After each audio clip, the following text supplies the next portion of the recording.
यो हेरौं म उसलाई चिन्छु I know him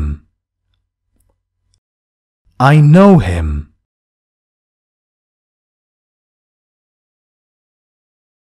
के तिमी उसलाई चिन्छौ Do you know her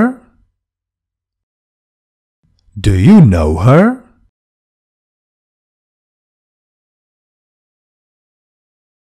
अब एक पटक यो हेरौं त मलाई थाहा छ I know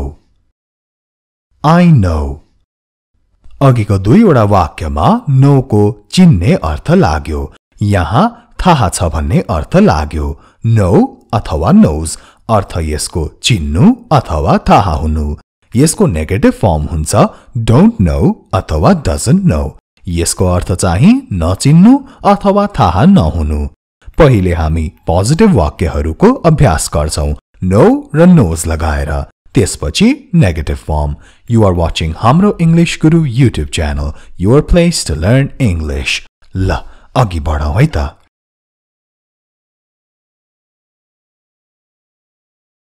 उसलाई सबै कुरा थाहा छ He knows everything He knows everything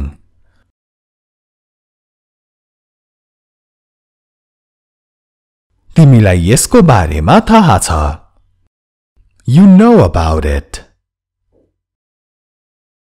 You know about it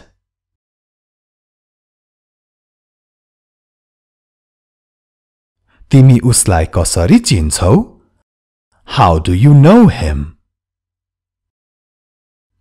How do you know him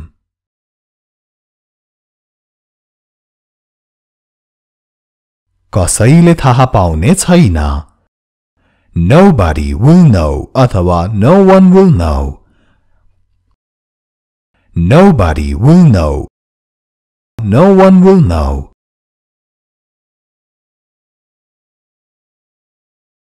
के उनीहरूले तिमीलाई चिन्छन् Do they know you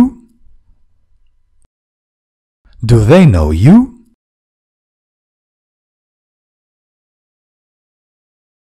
मलाई सत्य कुरा जान्न मन छ I want to know the truth I want to know the truth यहाँ know को अर्थ जान्नु लाग्यो I want to know the truth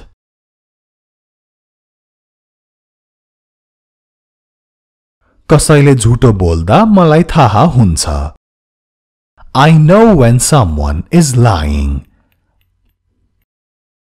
I know when someone is lying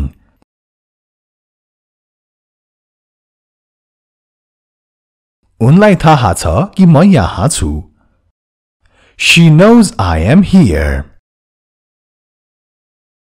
She knows I am here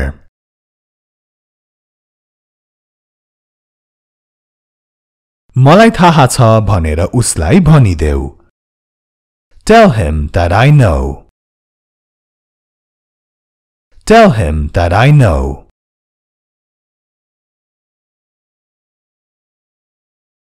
म उसलाई चिन्छु I know him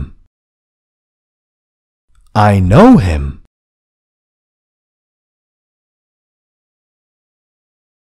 अब म उसलाई राम्ररी चिन्छु भन्न चाहिँ I know him well म उसलाई राम्ररी चिन्छु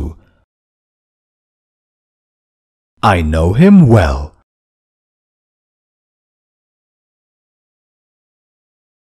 उसलाई थाहा छ तिमीले झुटो बोलिरहेका छौ He knows you are lying He knows you are lying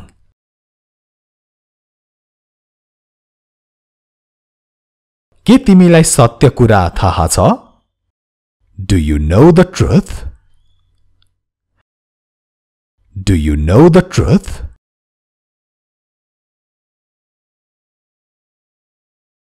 के तिमीलाई थाहा छ यो कसले बनायो Do you know who made it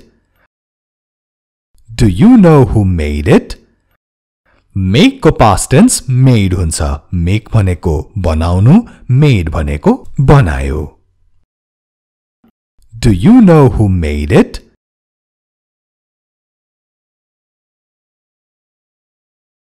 मलाई थाहा छ तिमीलाई फलफूल मन पर्छ. I know you like fruits. Fruits, फलफूल. I know you like fruits.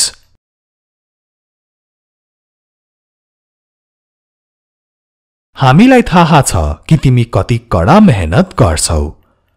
We know how hard you work. We know how hard you work. Work hard भनेको कडा मेहनत गर्नु, कडा परिश्रम गर्नु हुन्छ. We know how hard you work. Be sure to subscribe to this channel, हाम्रो English Guru. If you haven't already, subscribe को छेउमा भएको घण्टीलाई पनि बजाउन नभुल्नुहोला. ल, अघि बढौं है त अब. Let's move forward.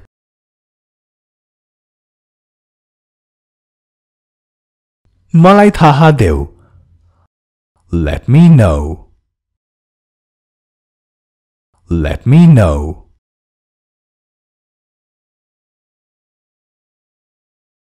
रामलाई हाम्रो बारेमा थाहा छ. Ram knows about us. Ram knows about us.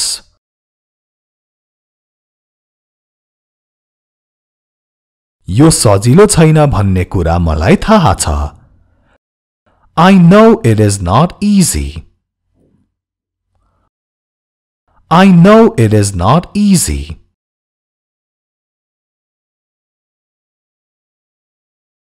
उसलाई थाहा देऊ म यहाँ छु भनेर.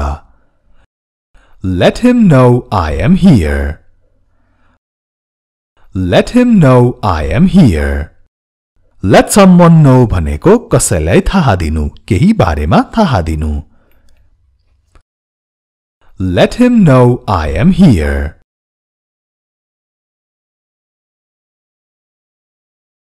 तिमीले यो गर्न सक्छौ कि सक्दैनौ भन्ने कुरा मलाई थाहा होस् है. Let me know if you can do it or not. Let me know if you can do it or not.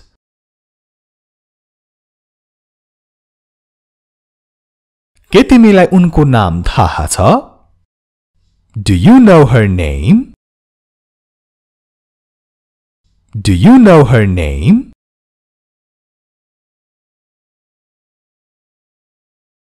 मलाई उसको फोन नम्बर थाहा पाउनु छ. I need to know his phone number. I need to know his phone number.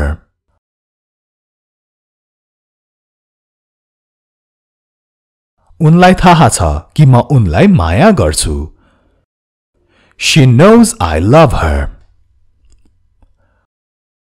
She knows I love her.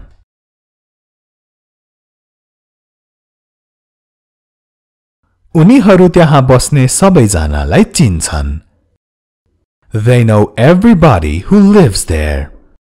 Everybody, सबैजना. They know everybody who lives there.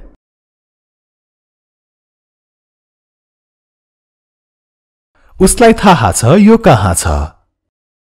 He knows where it is. He knows where it is.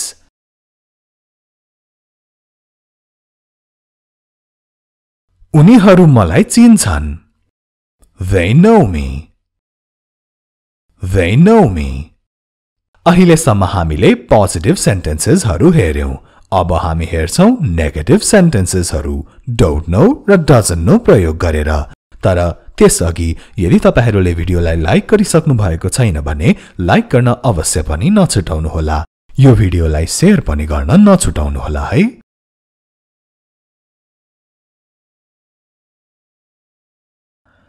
मलाई यो कसरी गर्ने थाहा छैन. I don't know how to do it. I don't know how to do it.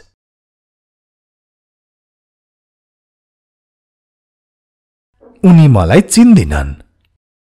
She doesn't know me. She doesn't know me.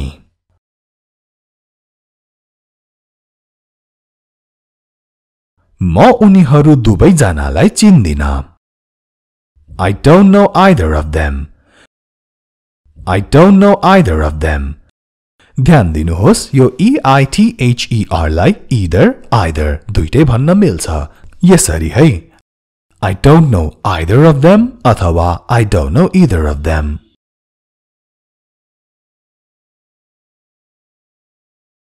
उनीहरूलाई सत्य कुरा थाहा छैन They don't know the truth They don't know the truth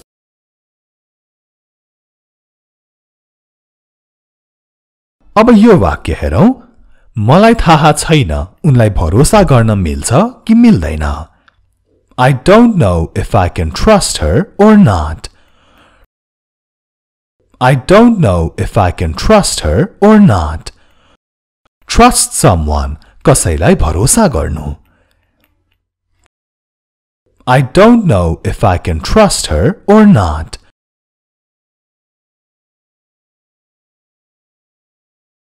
तिमीलाई केही कुरा थाहा छैन You don't know anything You don't know anything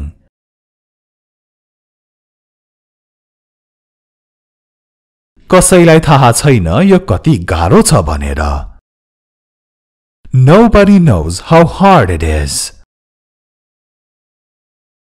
Nobody knows how hard it is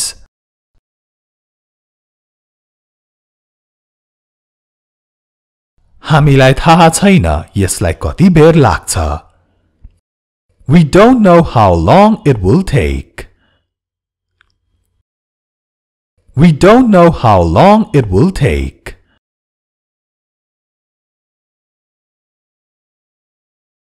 अब हाम्रो अन्तिम वाक्य रहेको छ जापानिजमा मान्छेसँग कसरी बोल्ने मलाई थाहा छैन I don't know how to talk to people in Japanese.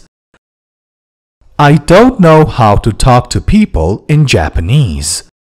नेपालीमा त हामी जापानिज भन्न सक्छौं तर अंग्रेजीमा चाहिँ जापानिज भनिन्छ जापानिज होइन Japanese I don't know how to talk to people in Japanese. अंग्रेजीमा चाहिँ अरूसँग मजाले बोल्नको लागि दरो प्र्याक्टिस गर्नु पर्छ You have to practice really hard if you want to talk to people fluently in English. र त्यसको लागि कुनै पनि भिडियोहरू हेर्न नछुटाउनु होला Don't forget to watch any video. र आजको लागि यति नै This much for today. Be sure to like, comment, share and subscribe. Have a great day.